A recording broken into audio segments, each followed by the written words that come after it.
Here's a nice chart. And the Sakti towards the bottom of this section. Sakti is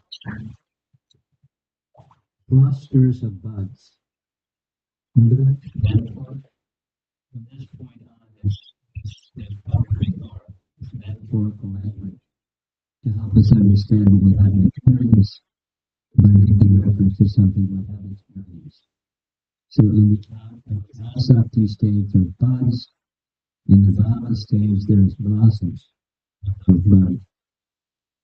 And the Asakti stage reads, attachment to Sri Krishna is the object of bhajan.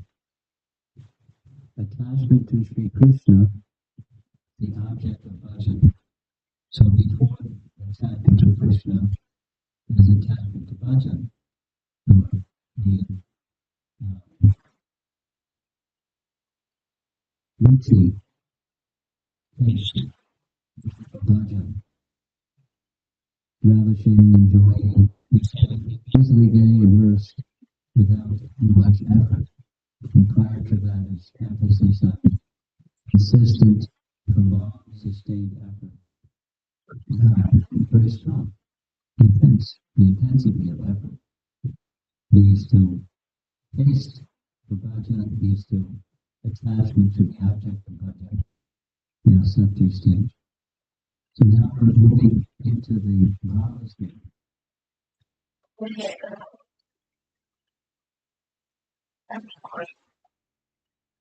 Mm-hmm. I'm recording already.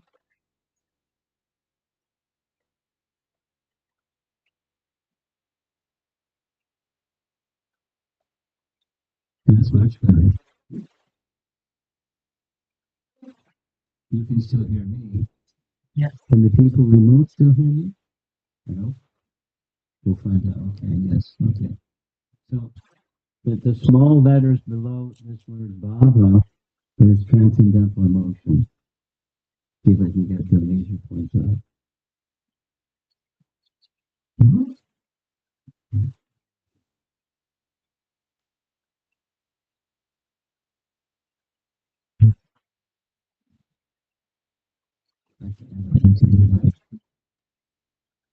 Those are blossoms of the prior stages of buds. And it's a transcendental emotion. Here's what he writes. Bhava is the blossoming of a cluster of flowers of the creeper of bhakti with an outer and inner luster. Now some of you, here's a nectar devotion quiz question. There are 6 primary characteristics of bhakti.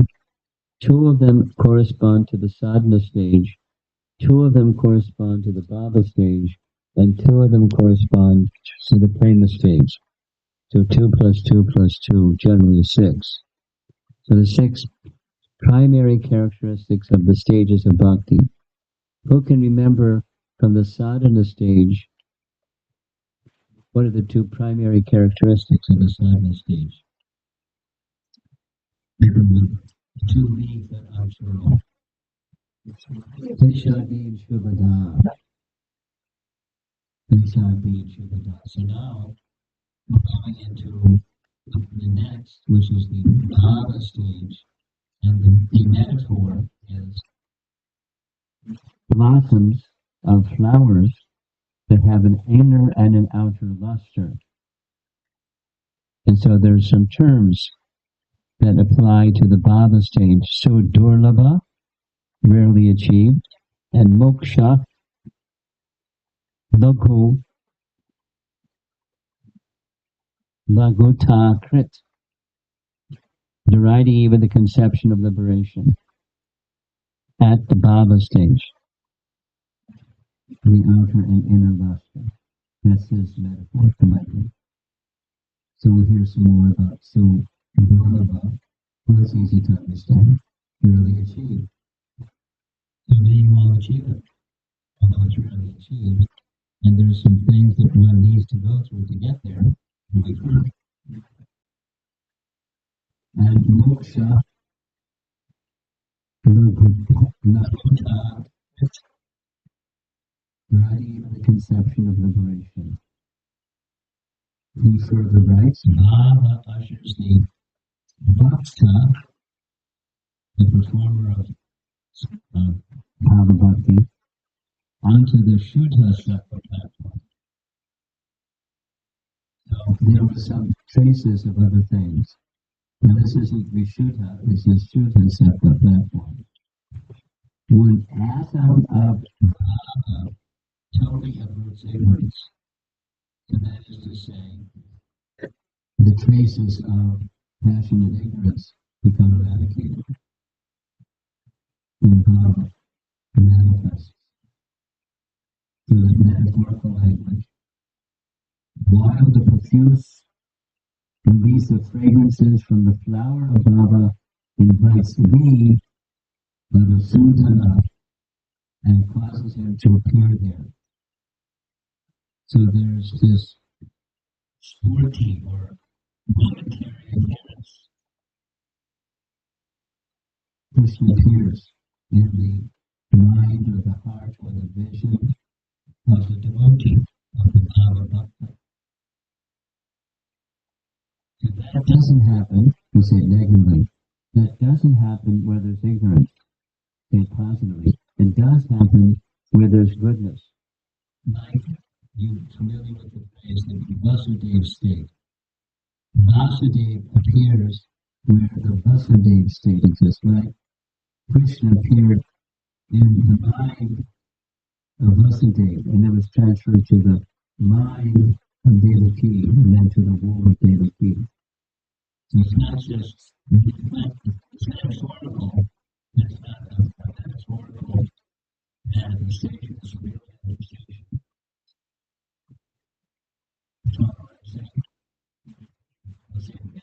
Vasudeva state is goodness, pure goodness.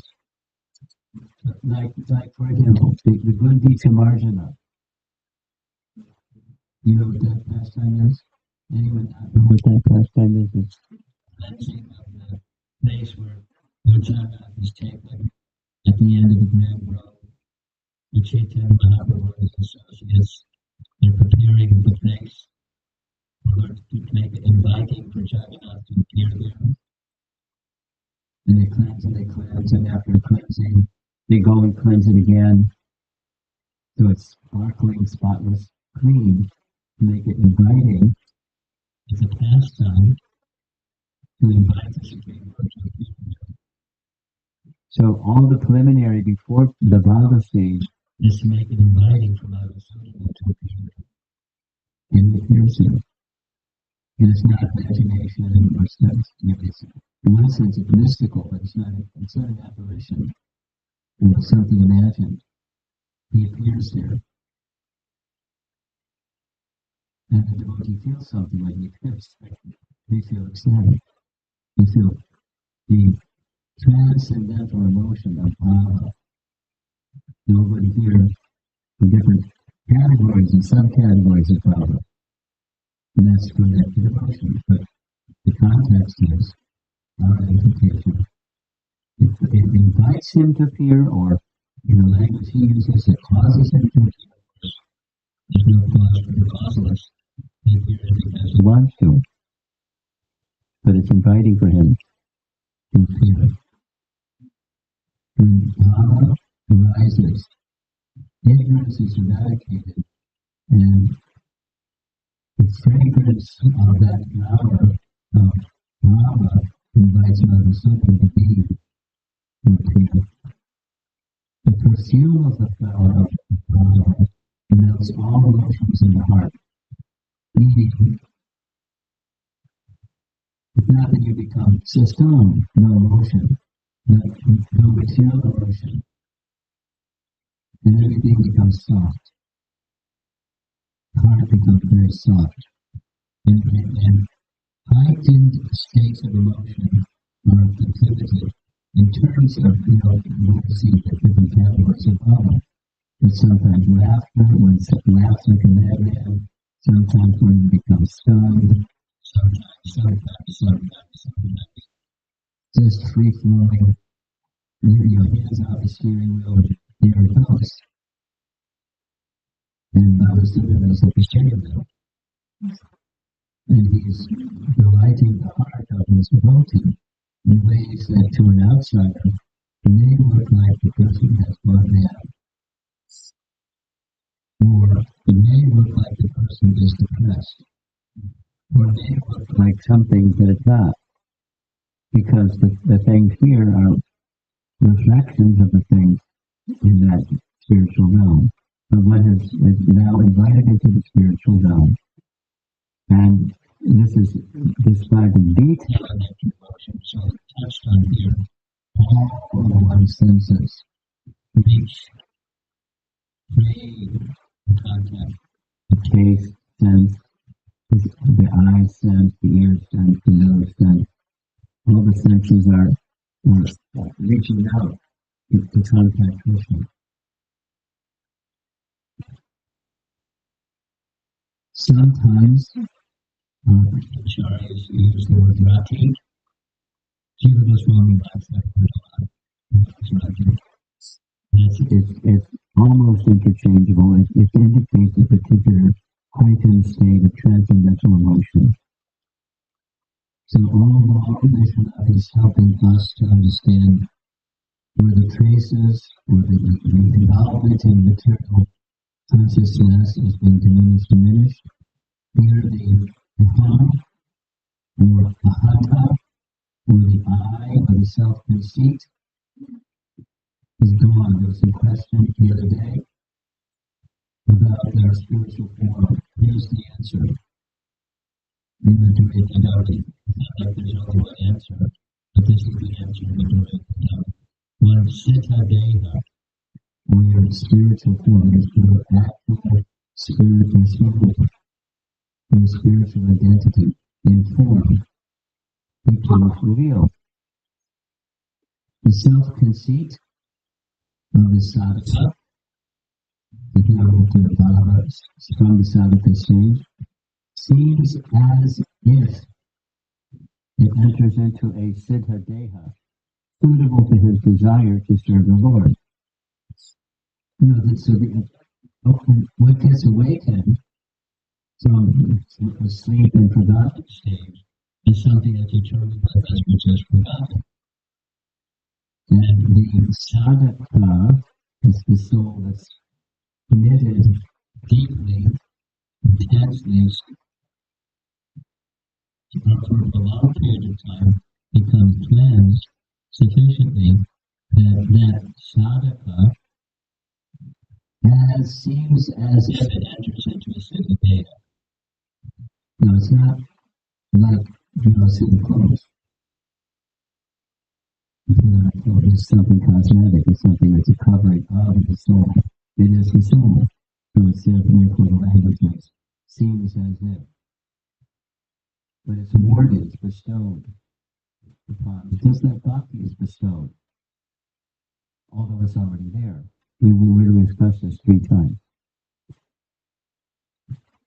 Prema is intrinsic. The aptitude to serve is intrinsic. However, that service aptitude is misreposed, and therefore it serves something else and something else and something else. And that's the diseased condition, or the covered condition, or the influenced by ignorance condition. When ignorance is removed, there's no longer reposed elsewhere. It's reposed entirely, exclusively. That came from the Sakti stage, and now we're at the Bhava stage. The material body remains almost as if he had left it. Again, almost as if. So the body is moving, and the Bhava Bhakta is doing, but they're not identified with as they were before, with the covering. They're still keeping within the norms of social conduct or theistic conduct. You think of the Goswamis and what did they do, how did they live their lives. They didn't violate the norms of sadhu. They behaved accordingly. At the same time, inwardly, They're in another plane of consciousness and existence. There's descriptions of this. It's in Nectar Devotion or Bhakti Rasamrita Sindhu. And then there's a sequel, or a far more even than where Bhakti Rasamrita Sindhu takes you. Rupa Goswami writes a sequel to it, Ujjvala Nilamani, which is in another world, from another world. And then there's the writings of our 6 Goswamis that are describing what they do in their spiritual identity, although they're in a physical form, doing sadhana on the outside. They're setting standards, like a very nice example, Raghunath Das Goswami. There was a little bit of discussion about this yesterday, but here we go again. Like lines in the stone. That's even at the top stage, or Sanatana Goswami. He, at his old age, it was difficult for him to circumnavigate Govardhan Hill, so Krishna appeared to him and said, "You don't have to do this anymore. Here's what I'm going to do for you." He put his foot and his cane, and he printed a calf on a large Shila and said, "Just circumnavigate this several times." And that's your circumnavigation. So that's what he did. If Krishna appeared and gave him that instruction, because otherwise, at his old age, he was circumambulating. 200 times a day, offering obeisances to Vaishnavas. 100 times a day, offering obeisances at the various temples in Radha. 64 rounds every day. And so, Vrata, although he's not in the sadhana stage, he's even beyond the bhava stage, he's in the prema stage. But externally, so that's an elevated soul. And that's an acharya. So the pure material body remains almost as if he had left it. Then, so there's the I, then there's the mind. So mamata, ham, and mama, iti, hamameti. That's in the second canto of Bhagavatam, several times. Hamameti, mama, iti. So mamata is a further declension of mind. And what's the mind? It's my relationship with Krishna is mine. Or Krishna is mine. Every time I put Krishna in my pocket and walk down the street, Krishna is mine. It's the relationship with Krishna that cannot be taken from the Vaishnava. Krishna doesn't take it, and no one can take it. No one can, nothing material can start it, nothing material can stop it, it goes on. Even if you can fill in the blank space after if, even if, anything can't be, is not taken from the soul. And at the Bhava stage, very strong. Possessiveness, exclusive possessiveness, no wavering. Nivasayatmika buddhi, eke hakuranandana. That's the stage of bhava, stage of mamata, or possessiveness. I am mine. Further description, again, it's poetic language to help us understand what we haven't experienced because we forgot it. Bhava is the immature budding stage of the Lord's Swarup Shaktis. Whoa! This is equating Bhava with the Lord's Swarup Shaktis because he makes his appearance in the lotus flower-like, or the flower-like blossom, and it's the Lord's Swarup Shakti. And what does that mean? So we know, those that like to read Chaitanya Charitamrita know there are these 3 divisions: Sangini, Samvitmadini, Satchitananda. Vigraha, because the energies are these three, and together they're called Chub Shakti, and the Chub Shakti is the Lord's form. There are two types of bhakti, two types of bhava, thick and thin. Raga, thick and intense, no on reverence. And then there's the stage of bhava that awakens or rises simply or directly from Bhakti Bhakti. It's lesser in quality and quantity. Interesting. The jati generally has a different translation than quality. And quantity, pramana, generally has a different translation than quantity. But this is the phrase that Vishwanath Chakravarti Thakur has chosen to use.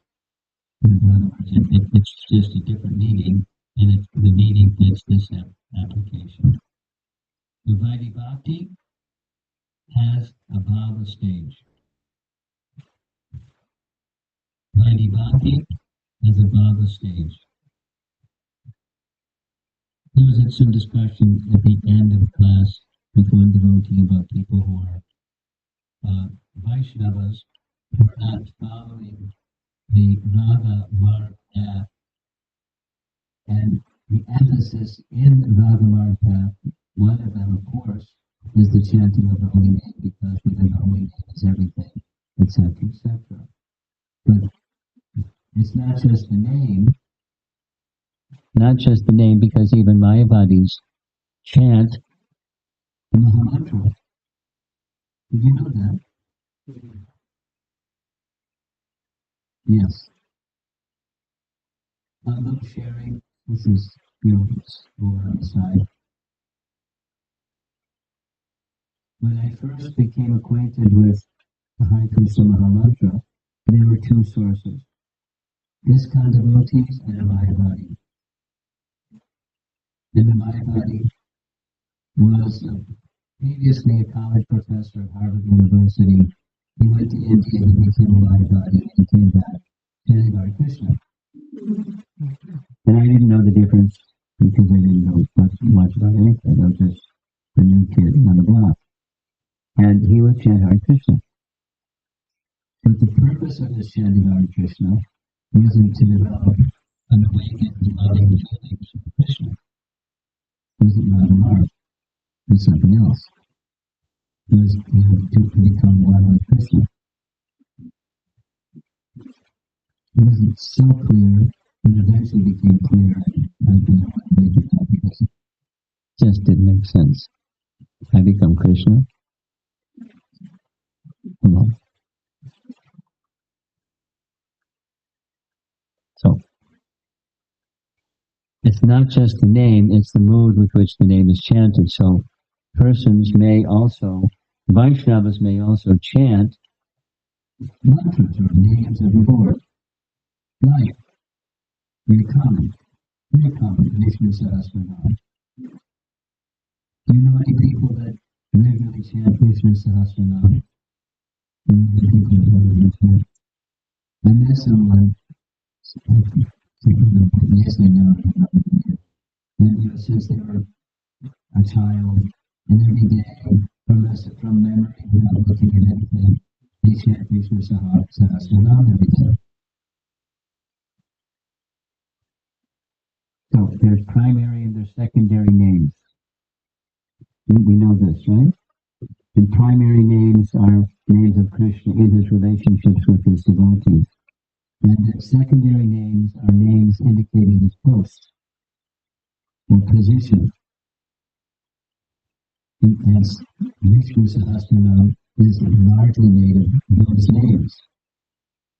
So when they chant those names, or not just specifically chant the names, but the approach to deity worship, or the approach to anything that's in the categories of the activities of bhakti. They're Vaishnavas that do bhakti and just follow Vaidhi Bhakti.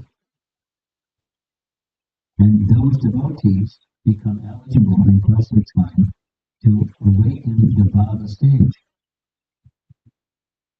Yes. And that Bhava, so it has two sources or types. It arises from the type of bhakti that one engages in. Now, it's a detail, but it's an important detail, that those who are followers of Rupa Goswami from the get-go were on the Raga Marg path. What does that mean? It means that we're not there yet, we're not actively cultivating Raga Bhakti because we're not eligible, but because of being followers of Rupa Goswami, that's where the trail takes us. Into that Raga Bhakti stage of Bhakti. And when the Bhava state is approached by the followers of Rupa Goswami, which means the followers of Chaitanya Mahaprabhu, he who came to give not just Krishna Prema but Braja Prema, and that awakens in different rasas or different singers, and it's awakening us in the more mature stages. But the message here from Vishwanath Chakravarti, there's two types, and Raga Bhakti is one, and Vaidhi Bhakti is another. And now comes some more teaching from Bhakti Rasamrita Sindhu, because remember, let's step way back, this whole book is just a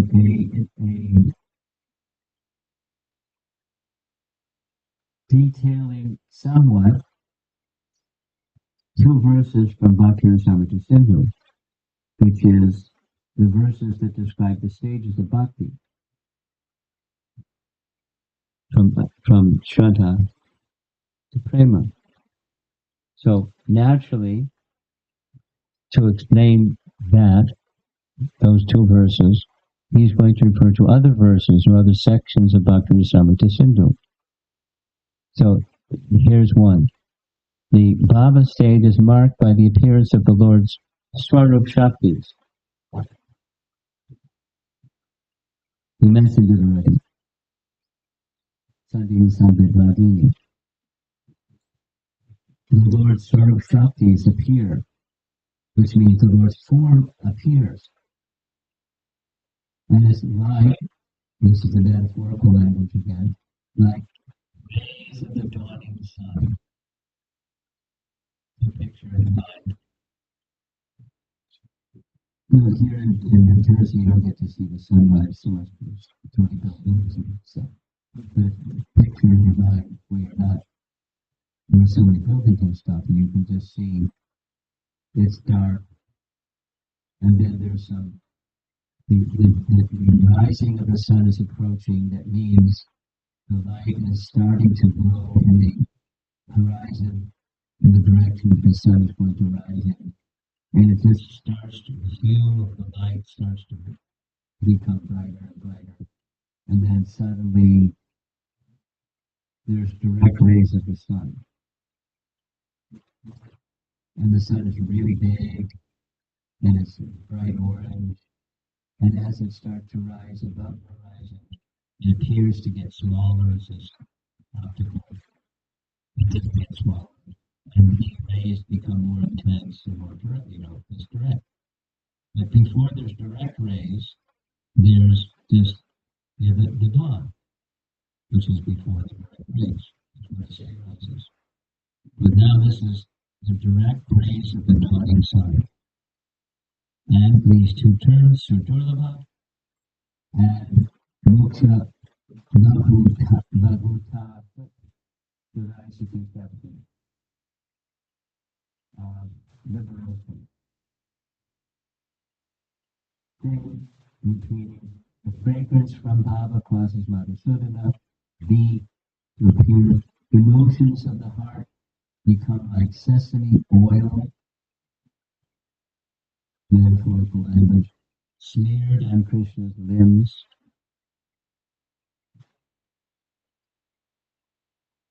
Just notice that Sunday Madhurya is making an appearance directly and revealing the form of Krishna, and there's this emotion that is like a sesame oil smeared on that form of Krishna, And then it's different senses. The eyes turn toward Brajendra Nandana, tears spontaneously come to the eyes, hearts, they melt things. They become very soft. And it's manifesting on the grosser plane, on the physical plane. But it's subtle going to the physical. Hankering for the other senses become transcendentally enlivened. Hearing Krishna's flute, hearing the anklets of Krishna's tinkling as he walks, hearing Krishna's voice, then various symptoms. This is nectar of devotion. Bhakti Rasami Jacinto, the 33 Sanchari Bhavas. Intelligence doesn't waver. Vyavasayatmika buddhi again. Or as we heard in the morning discussion in the Pila Dev's teachings, where Mai Chanda Chananya Bhavi Bhaktir Avyavicharani. Same, Bhaktir Avyavicharani.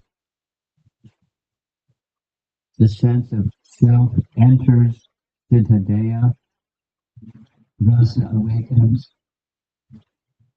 Devotee tries to hide their emotions, but the devotee's face reveals something's going on in there at the heart level. Common people think he's mad, and by worldly sense he's mad. Then comes, further. This is now, we're just following Rupa Goswami, and Rupa Goswami is revealing higher truths. Now, these higher truths have their reflection in the physical or material plane, but they have their reality in the spiritual plane. So this is an important terminology, list of terminology. These are 5 bhavas. Dayi bhava is not the same as rasa, but it's the foundation for rasa. The example is given of an axle. It's an easy one. There's an axle in the car. There's a drive shaft to it. But the axle upon which the wheels are resting, that's the sthai bhava.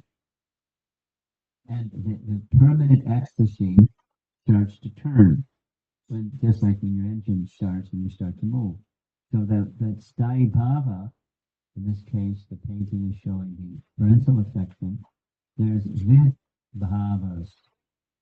There's symptoms or causes of ecstasy, or stimulus or stimuli of ecstasy. That's 2. Then Vyabhichari bhava, 33 bodily symptoms which exhibit to the external world what one is feeling inside, the ecstatic love that one is feeling. Sometimes it's called aggressive ecstasy or intense stimulus.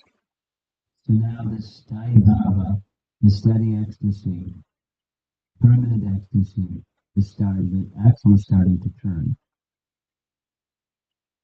That's where rasa enters. It's just the name of a stage of the movements of steady ecstasy or permanent ecstasy for sthai bhava.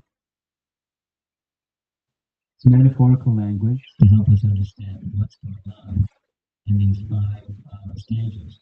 There's anubhava, that's bodily symptoms. That's what people can see on the outside. We have a chadi bhava. I'm not going to go through a nectar devotion class. Those of you that like to do Bhakti Shastri, you can go through these 5 different bhavas with your teacher. I don't wish to do that. It's going to take too long. Anubhava and satviki bhava, constitutional or existential ecstasy. So the distinction is voluntary response, anubhava, and involuntary response, bodily transformations. And then comes rasa. Rasa develops. Different degrees of sweetness of bhava are constituted in 5 varieties, likened to the thickness of different fruit juices. Rasa is the matured stage of all 5 sthayi bhavas. So as the actual starts to turn, stimulated by these different things, then rasa is manifest and experienced, both. It's of the soul constitutionally, but as it becomes churned by the circumstances of unfolding of the various bhavas in this advanced stage, then there's a rasa.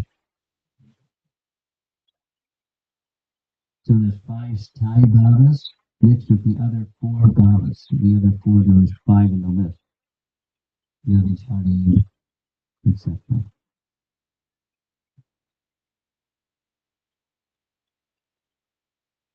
And we know this verse, it's well known from the 4 Vedas, Rasavaisaha.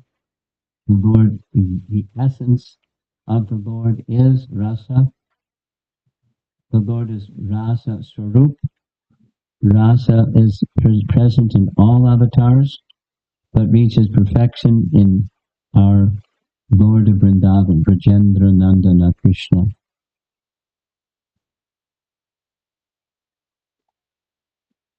Obviously, this is following the teachings of Rupa Goswami. The language is Rupa Goswami's language.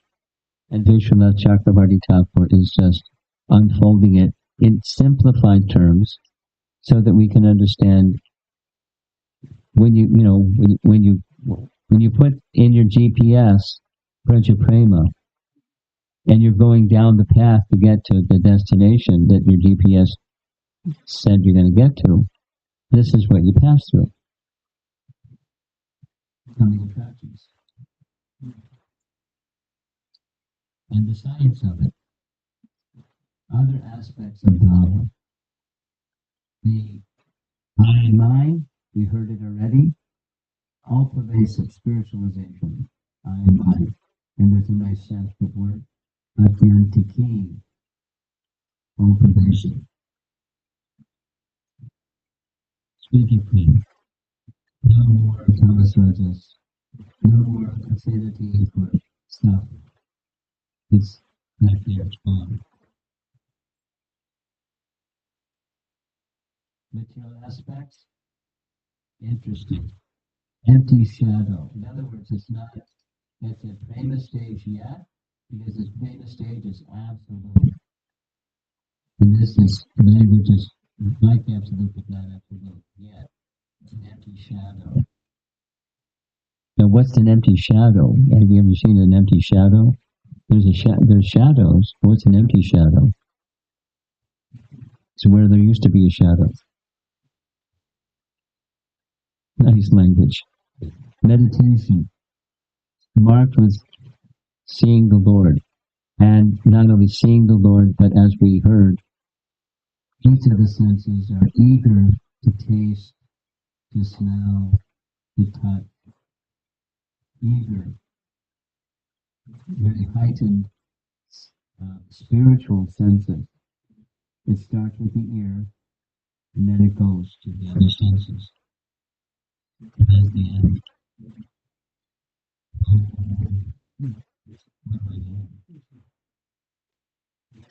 But we'll have to wait till tomorrow to come to the prima stage.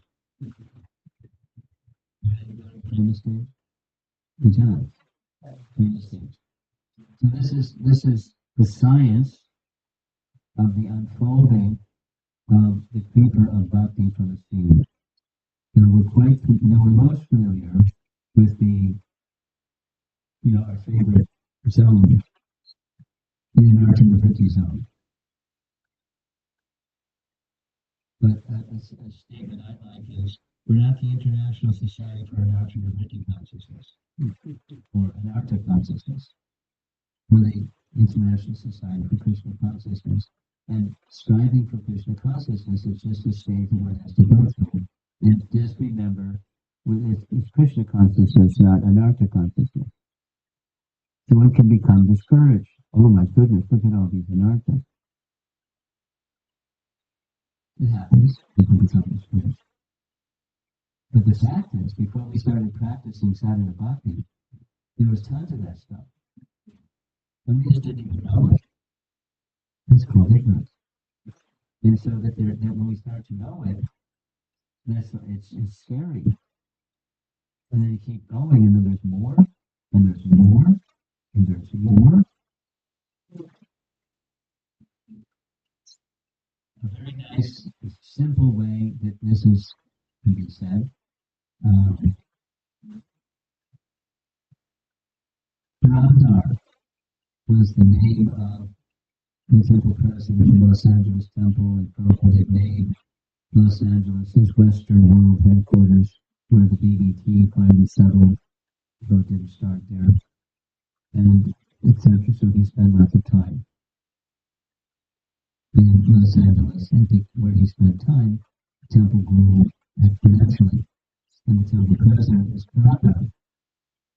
And a very capable leader, and he once expressed to Prabhupada, before I was a devotee, I was more peaceful, and now there's so much responsibility that I have to deal with. It's difficult.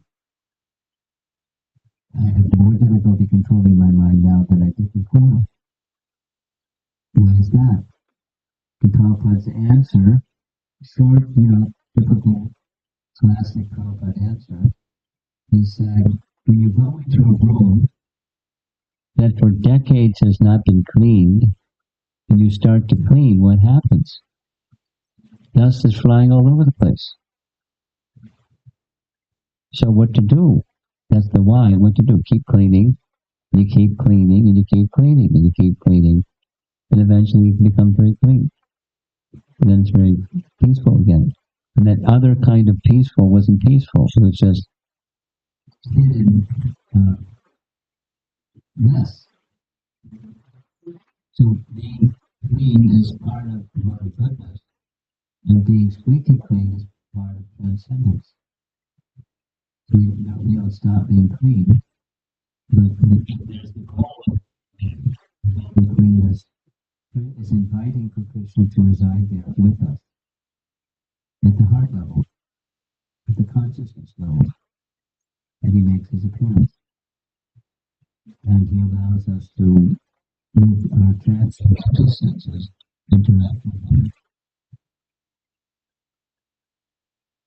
Some of you may know that this is from Harinam Chintamani, or the teachings of Haridas Thakur. There's a sequence. 4. Nama Rupa Guna Lila. You've heard that before? Nama Rupa Guna Lila in sequence. So from the name, as the chanting of the name becomes mature or offenseless, moving towards offenseless, the form of the Lord appears. That's what we just read. And when the form of the Lord appears, Nama Rupa, then the qualities of the Lord appear. And then the pastimes of the Lord appear.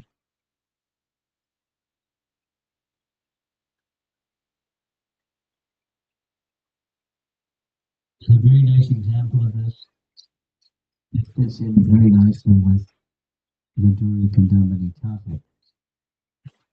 There's a passage, one of the books about Lord Chaitanya's associates was written after Lord Chaitanya departed.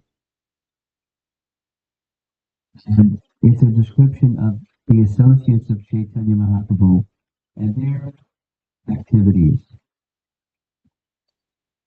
And in one of those books, there's a nice description of Rupa Goswami absorbed in chanting the holy name. And as he was absorbed in chanting of the holy name, Nama, Rupa, Guna, and Lila were being revealed to him in his heart.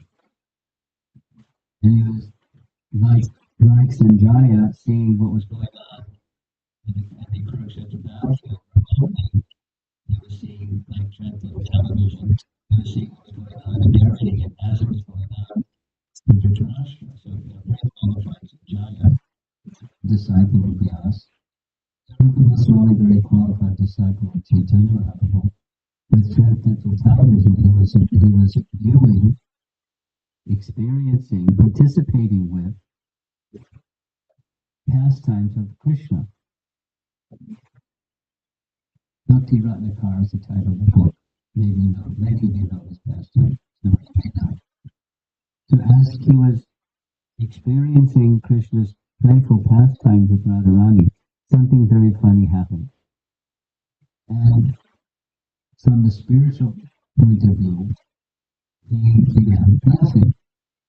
And as he was laughing from the inside, spiritually, his body also began laughing from the outside. And as he was laughing in the inside and on the outside, the whole sadhu whose name was passing by. And the sadhu saw Rupa Goswami laughing, and he thought he was laughing at him because he was lame and couldn't walk properly.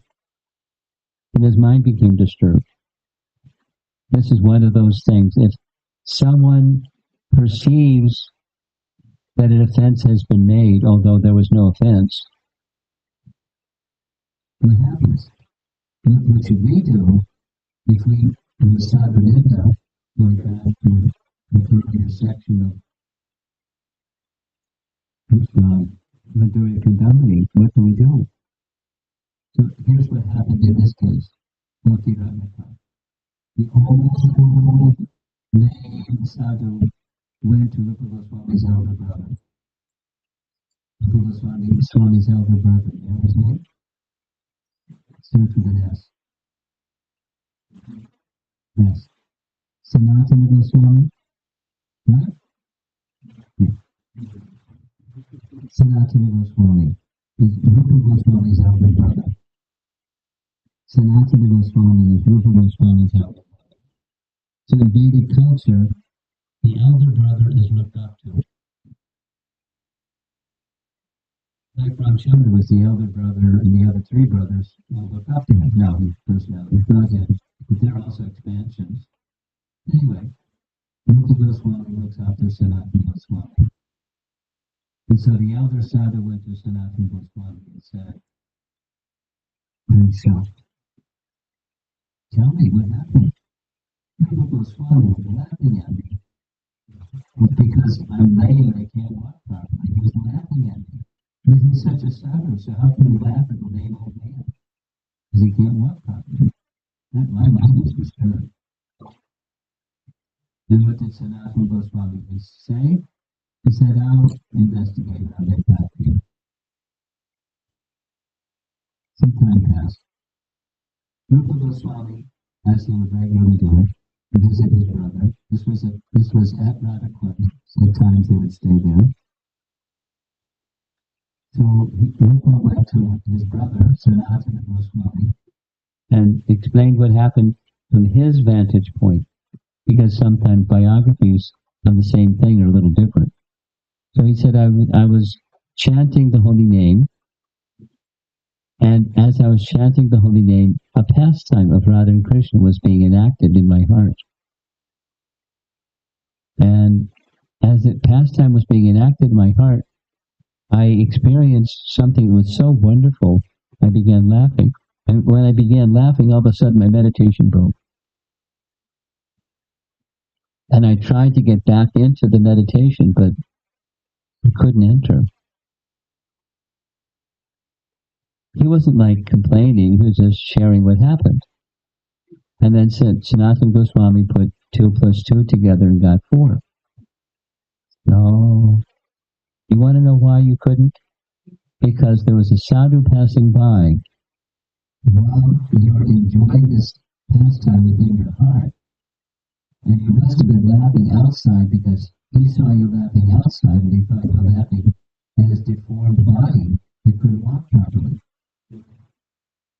That's the why. Now, here's what to do. Go find that sadhu. Here's his name. Here's where he stays. And you go explain to him. Offer your apology. Although you didn't offend him, he thinks you did. And that's why your meditation broke. Because he was thinking that you were offending him. You didn't offend him.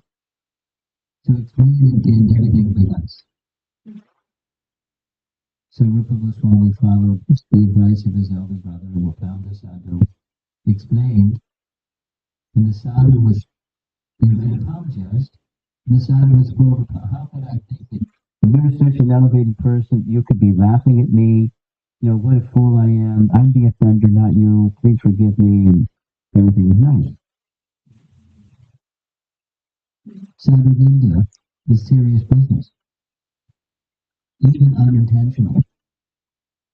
Even it wasn't. But so if it's perceived that way, it's very serious business, and therefore, in Madhurya Kadambini, you get a lot of attention.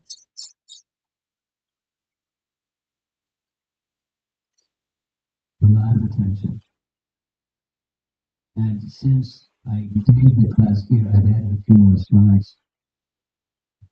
Taken directly from the writings of Vishwanath Chakravarti Thakur from this section.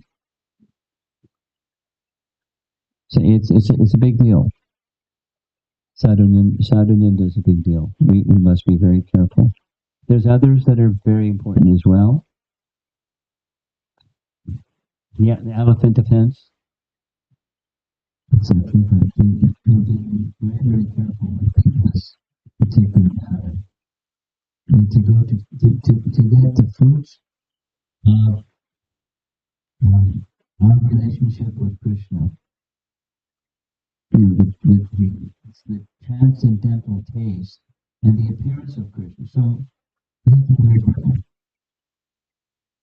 That's part of it's in the to get there, to get to the stage of Shuddha Nam, we have to overcome the offenses, and that's a big one. I mean, it's like a double-edged sword. That is, we need sadhu sangha, and if we make offenses in sadhu sangha, then we can't make progress. So we need sadhu sangha, but you have to do it properly. And we're not always so careful. It's just not cultured, not refined. And that can cause a problem. So don't cause problems for yourself. And don't avoid devotee association. That's not a solution either. What do? Don't make that mistake. Associate with carefully and respectfully. And you know, in not just some imaginative way. There are scriptural indications, and there's plenty of examples, particularly from Chaitanya Charitamrita, that teaches how sadhus associate with other sadhus. The culture is there. It's kind of intuitive, but we're not so refined, so we may need, really good examples and get absorbed in the good examples. And look up to those good examples and feel connected to those persons who are the good examples. Have your role model heroes. Come back to life and stay with it. And then you're in good shape. Still you're going to make mistakes because we're less than perfect beings. But that, those less than perfect being mistakes can be easily forgiven. And then there's this whole discussion of what happens if the sadhu doesn't forgive you. What do? What happens if you don't even know that you did it? In this case, in the case of Rupa Goswami example, he came to know. Because fortunately, the person who felt offended is Rupa Goswami.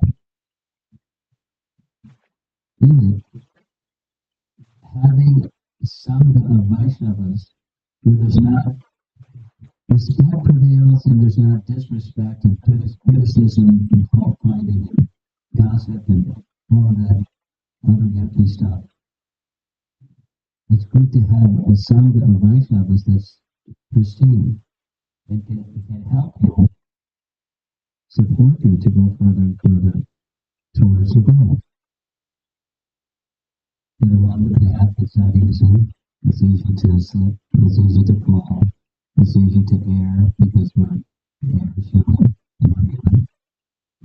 We need to be forgiving and tolerant of others when they slip. Even if they're, do it again and again. It's okay.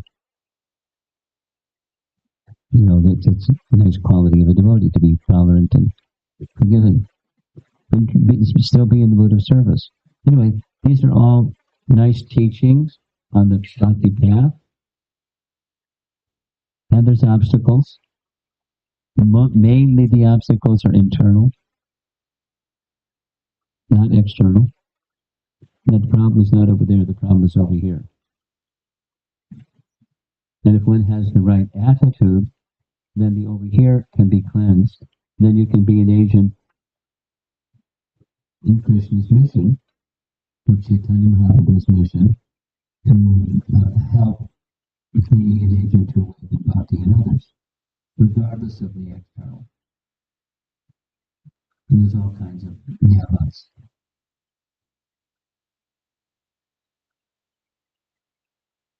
We each have our own purification. So let's see if there's some discussion. And tomorrow we'll conclude. At least the discussion. The Bhakti section.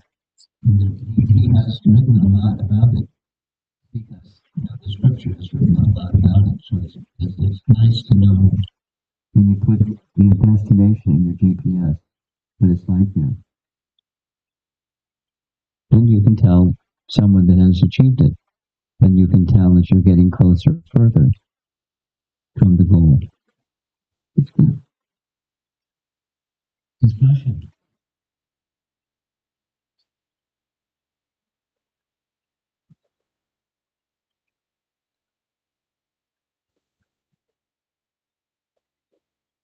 Krishna Maharaj. We were talking about intention behind chanting the Hare Krishna Mahamantra. Intention. I was wondering, mantra, the name of the Lord is merciful than the Lord himself. When these Mayavadis chant, is there any other effective thing happening other than their intention towards purification side, or is just there according to their intention? At the end of your sentence, you sped up. I didn't catch it. You want to know when Mayavadis chant, or someone hears a Mayavadi chant, what's the benefit that's being derived by that person? That's what you're asking? Not really, madam. What is the effect of Mahamantra chanting on the Mayavadi himself? Oh. That just intention. Well, it depends. My favorite answer for questions like this, because it's true, it depends. It depends on their disposition of heart. And it depends on the association that Krishna may send to them, and it depends on how they respond to that association that Krishna sends to them. What it's resting upon is the orientation of the heart. So some people are more hardened than others. Some person, for example, some person just mouth Mayavad teaching, and that's not really who they are. It's just what they've heard, and so they mouth it. And some people are, very hardly to the other end of the spectrum.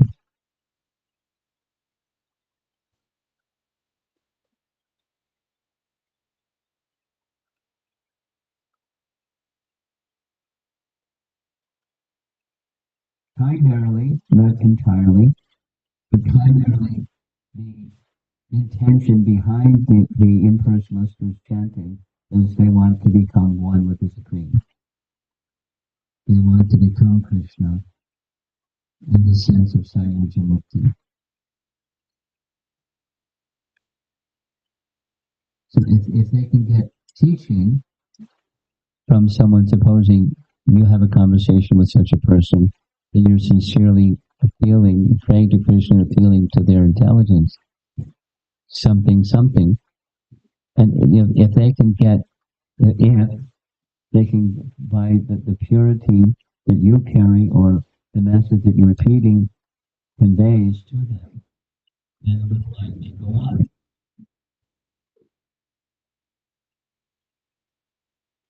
I mean, using my little example, I knew chanting from devotees, and I knew chanting from the impersonalists. And they were side by side, and I was just kid that didn't know anything about anything. But the verbiage, the message that went along with the impersonalist chanting sounded attractive initially. Become one with the chant. What does that mean exactly? But it sounded cool. So become one with the chant. They tried, but I didn't know exactly what that meant. And then when I heard further, I understood what he meant. And I rejected it because it just didn't make any sense. It didn't resonate with my heart. So it depends. How are they benefiting? Because this person was chanting Hare Krishna, I know for a fact that they would get association of devotees.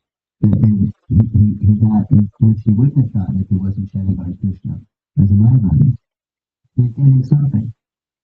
How that struck his heart, I can't say. But it depends. How is it being beneficial? The very negative side was what might be he's an offender.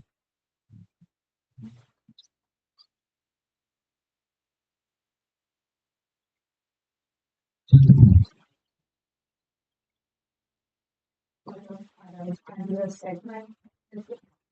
you have said, what is the effect of hearing chanting from such a kind of person in the neophyte or the new stage, practicing stage? Well, again, it depends. So I became attracted to the Hare Krishna mantra, not knowing exactly what it was, except that I felt some attraction. So it was beneficial, in a remote way, very distant way, something that I should pay attention to. And it's attractive. The simplicity of it and everything was attractive.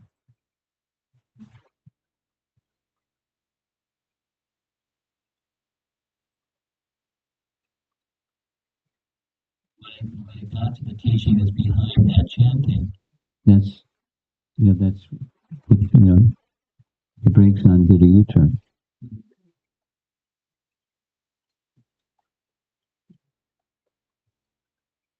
Yes.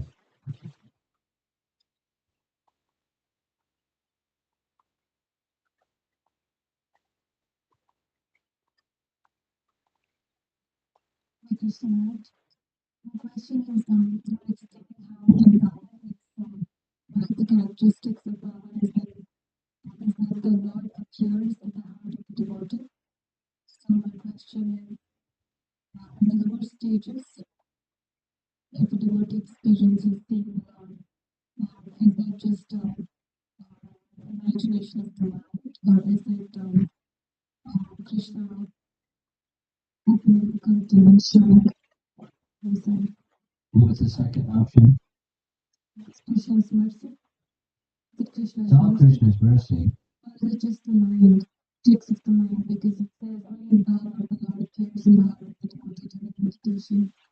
I'm not sure what the question is. Are you asking where does he appear, or why does he appear? What's your question? When the devotee sees the Lord in the heart, right, during meditation. During the meditation. Before the stage of Bhava. Before the stage of Bhava. Is it just the imagination of the mind, or is it Krishna's mercy? Well, it says Krishna's mercy, but it's preliminary. We mentioned this yesterday. Krishna can do whatever he likes, and he does whatever he likes. And if he likes, he can pull back the curtain, show himself, and then close the curtain. So it's in circumstances where that happens, and it does happen before the Baba stage, then it's just an exhibition of his mercy to encourage. Here's a nice example. When Lord Vishnu appeared before Narada, and when he was a small boy, and he appeared, and he spoke, and he said, normally I don't appear before one is qualified, but I want to encourage you. So it's His mercy. And He can do that. I was thinking, in the morning, Maharaj, you were also saying that the mind is very tricky. Mind is very fickle? No, tricky. You said the mind is very tricky. So to just assume everything that the mind says, we should be very cautious like that. That was your message in the morning. Somehow I have trouble hearing.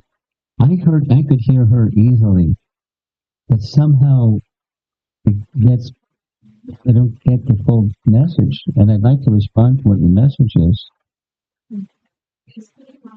Asking imagination, imagination. Of course it can be imagination.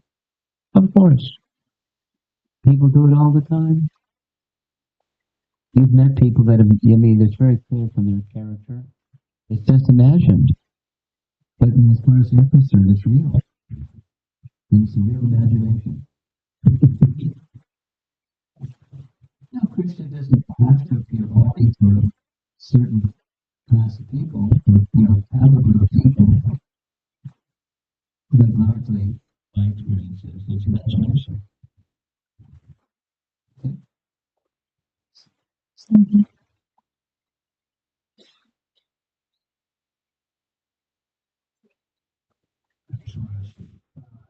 Since the example you gave of the story, the sadhu, like that, so I'm thinking how we have the first offense, blaspheming. Yes.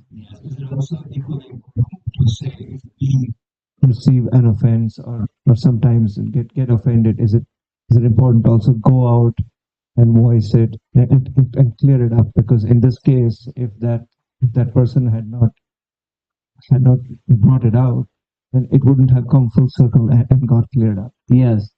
Normally, the rule is intention has everything to do with sadhuninda, not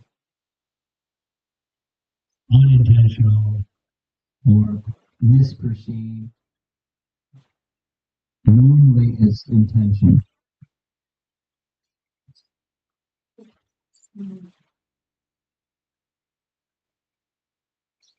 Is that clear? Okay, so that's big. That's a big area of not just shades of gray, but it's black and white. However, there are examples in Scripture, in our teachings, that it's not just intention; it's the perception. There's a lot on that in this movie. Someone else? Yes, up front.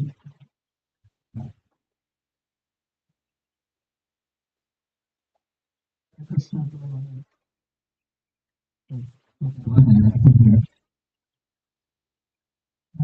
just want to share something about what I felt and what I was thinking about about today's lecture. About which today's lecture? Okay. This chapter about Baba, I feel it's almost like a very sophisticated but also very abstract piece of artwork. It's kind of I'm looking at it but don't really understand it, and it has a level of mysteries that I still need to know more about. This Because like for example, if they're talking about the appearance of Svarupa Shakti, and I'm not really clear what does that imply. And also this metaphor of its collaborates of Brahma is even a more I feel like esoteric way of expressing uh, the the fact. And maybe one thing that I do have some clarity is just the last is created from the last line is the material in the power stage, the material aspect is like an empty shadow. What's an empty shadow? What's an empty shadow? It's like an empty shell. It's still was there. Well, an empty shell and an empty shadow are not the same. A shell has some substance, and an empty shadow has no substance. Anyway, keep going. I'm getting the essence of what you say. It's like the one who is on the power stage can still enter into that empty shadow of material aspect and go back to the material aspect again. And that is the function of that empty shadow. So this is what I'm feeling. What I was feeling. It's like appreciating a very sophisticated but also very abstract piece of artwork. Yeah. And what I'm thinking in that regard is that, in one sense, this Madhurya Kadambini can be regarded as a commentary of Ugo Goswami's verse. Yes. And in that sense, it's kind of similar to Prabhupada's writing a commentary of 21st chapter, 10th canto of Srimad Bhagavatam, and the main configuration of life of Bhagavatam. Yes. In order to examine the message of Bhagavatam to a contemporary Christian people. Yes. So I'm thinking if in that way, Vishwanatha Chakravarti Thakur, who lives almost 200 years after Rupa Goswami, Yes. when he prepared this literature, he certainly has has has a motivation and intention that is contextualized to the era, to the society where he lived in. And so that's something I think I think it's worthy to understand more about. This last point is interesting.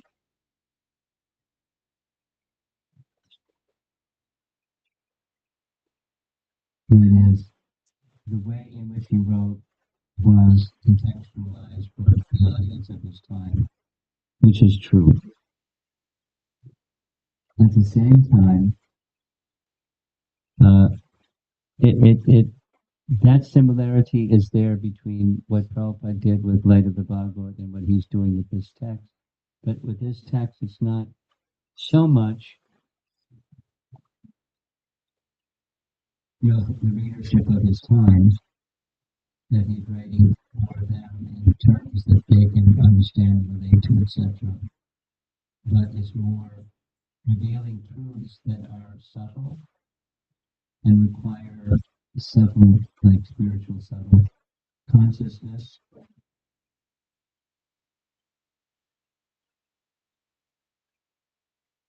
And I mentioned this before, I'll say it again, he's giving his realizations. A verse from Sri Brahma Samhita that I like very much. It's really short. Yadashri Shraddha Siddhi Bhavati Tadashi, which means that one gets realization according to one's faith. Yadashri Shraddha. He has transcendental faith. According to his transcendental faith, he's getting transcendental realization.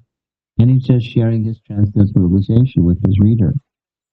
And it's not just his time. Because he was writing knowing that his writing to be read in future generations and future everything.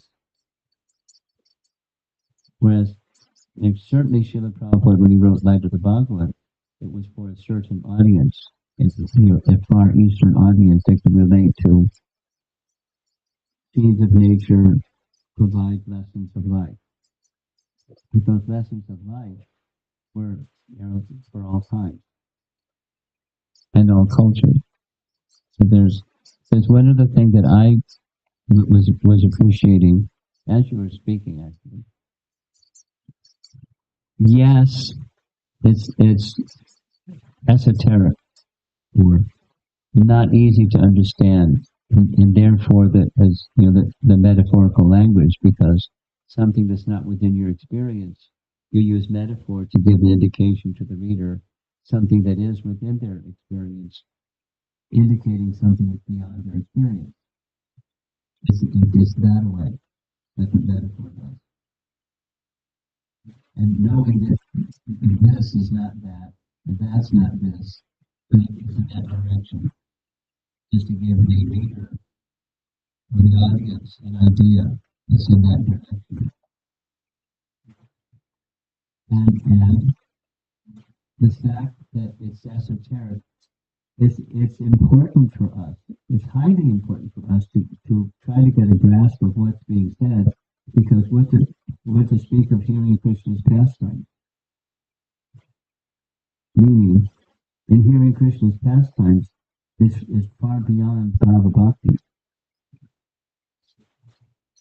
And if we don't understand Bhava Bhakti, how are we going to properly understand Prema Bhakti and loving feelings in Krishna's pastimes? Now, the good news is, because everything in relation to Krishna is fully pure, even if we don't understand, it's okay. Because it's fully pure, we become purified. As far as this Bhava Bhakti is esoteric in its stages and its experiences and the mixing of bhavas and so forth, is like, wow. It's really elevated stuff. It's beyond my experience. It's esoteric. But to speak of the pastimes and the experiences of those loving associates, it's attractive. But how much are we understanding that which is all attractive? Not so much. Something. But so then what? Go on hearing the next chapter. And go on hearing Krishna's pastimes, like Krishna Book. It's presented in such a way, as I mentioned yesterday, it's patronized. It's made so simple and digestible, even though it's very, very elevated. In fact, it's very, very elevated.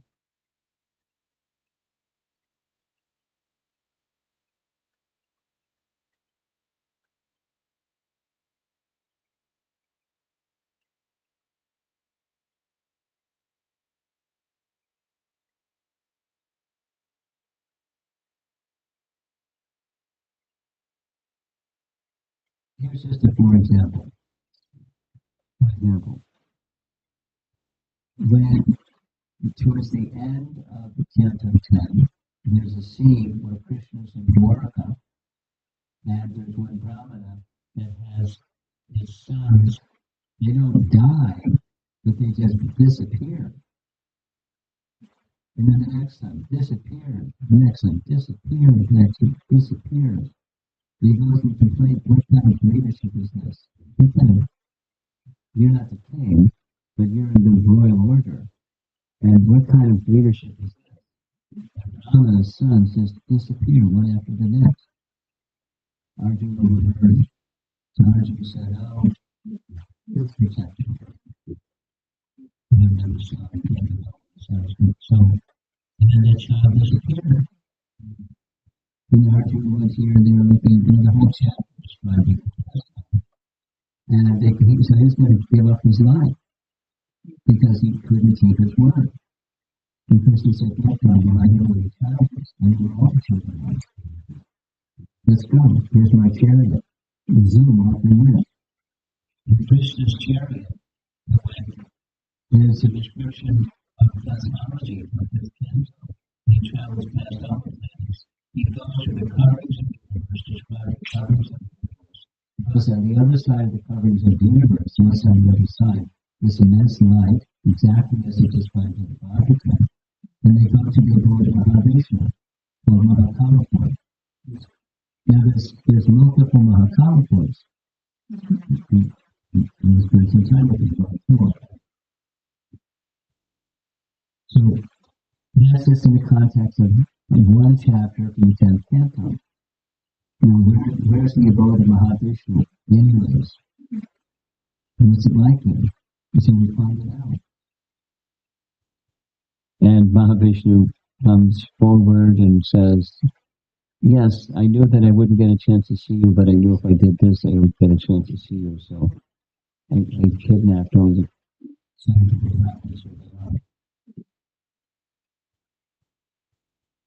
So their story is interesting, but the description of what's beyond our experience is in that story. Yet another time, then another place, yet another time, another place, yet another time. So we're getting not like a professor in university might give, where there's this topic, and you just cover this topic here and there, and discuss it, and then you move on to it's not topic by topic. It's the big picture, and that's the way the concept of Bhagavatam is. So what to speak of Bhagavati and how we understand pastimes without at least a modicum of understanding what Bhagavati is, other than it's like really attractive. I don't understand it. But there's purification in any case because the sound vibration is in relation to Krishna. And that's how that's one recommendation at least of how to handle the discussion and what to speak of tomorrow.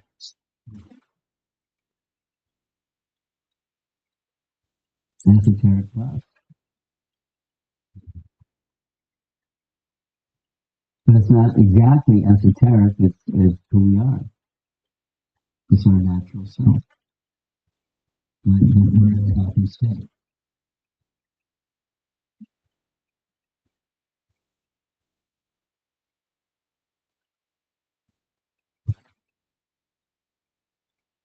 How much I know that? It's awkward. You have to look in your face like you want to ask something. That's why I said your name.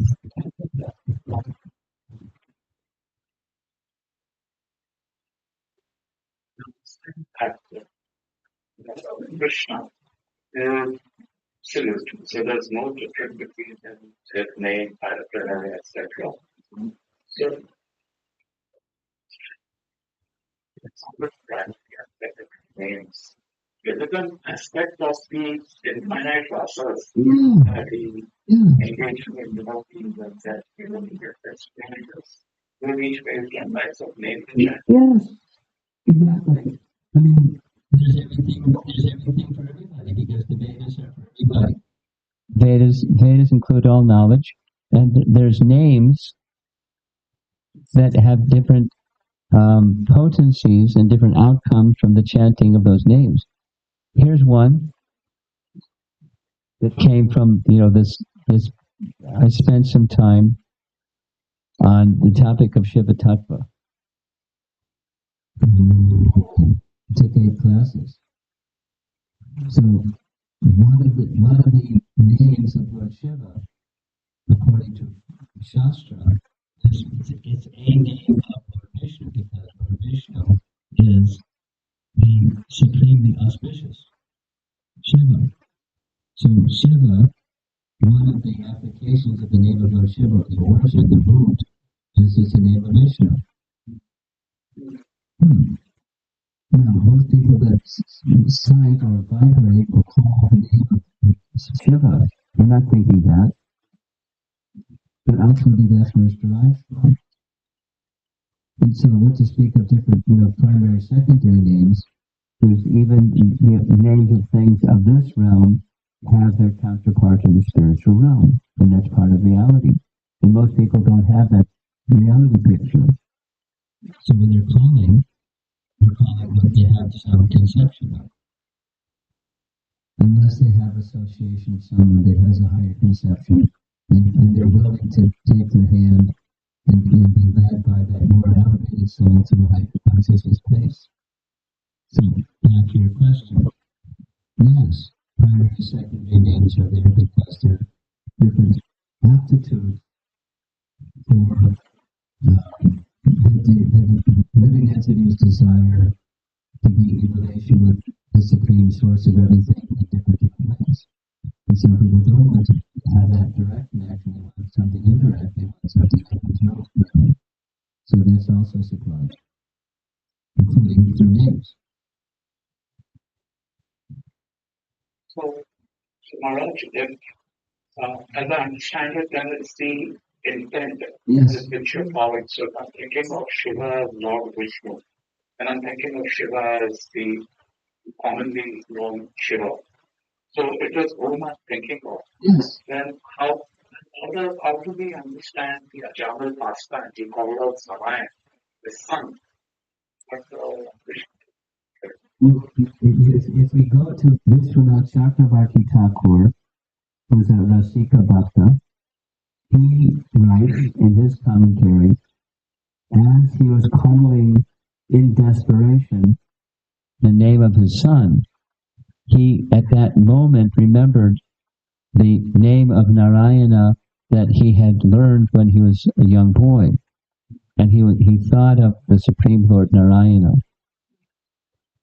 Now that's Vishwanath Chakravarti Thakur's rendering, which isn't exactly the same as what everyone else or commentators have to say. But it certainly makes sense. And even Namabhas, or the semblance of it, wasn't offensive. This is another explanation. It wasn't offensive. And therefore the Supreme Lord Narayan was appreciating that it wasn't offensive. And so he appeared or sent his representatives. And that's the mercy factor. The Supreme Lord can do what he likes. That's a second explanation. I like Vishwanath Chakravarti. It's a straight line.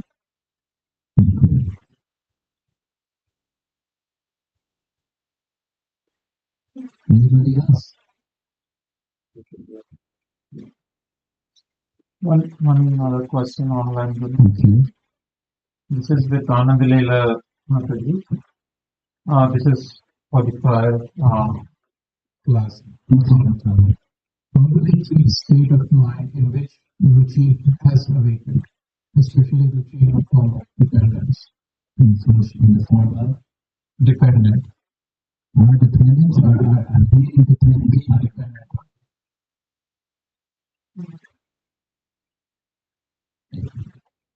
It's not going to happen without purity. So, until there's purity, there's going to be intermittent, sometimes stronger, sometimes weaker. The sine curve of that the unsteady. Then when it comes steady, there's still going to be the sine curve. But when in the ruchi stage, the nishtha stage has already been attained. That is, the degree, the strength of one's shelter taking is so strong that residual effects don't manifest, they don't overwhelm the bhakti strength. Although they're still there, the residual stuff is still there. So my one answer to the question is in the ruchi stage it's already passed because prior to the ruchi stage is an ishta stage where bhakti is sufficiently strong that the obstacles or the anarthas don't prevail because bhakti has become sufficiently strong and pure. So circling back to the first response. When purity is there, then that checks any residual stuff from overcoming desire to please Krishna. The strength of my desire to please Krishna. Looks like we're done. Thank you very much. Srila Prabhupada,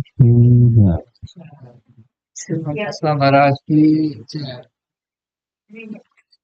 Yeah, the purity should be there, yes, right, Maharaj. And sometimes, like, I feel like I've fluctuates or, like, go Bhakti, Prema, and sometimes, like, we come down to the, like, the bottom, or, sometimes, I don't know, something happens, or feels like something, I'm not in somebody else, I don't know.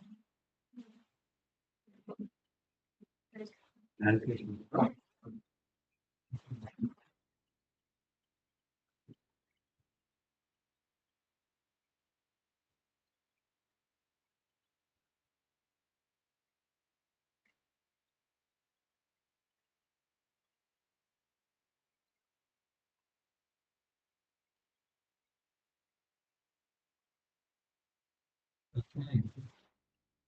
This time it's not just cookies, it's perfect. Okay.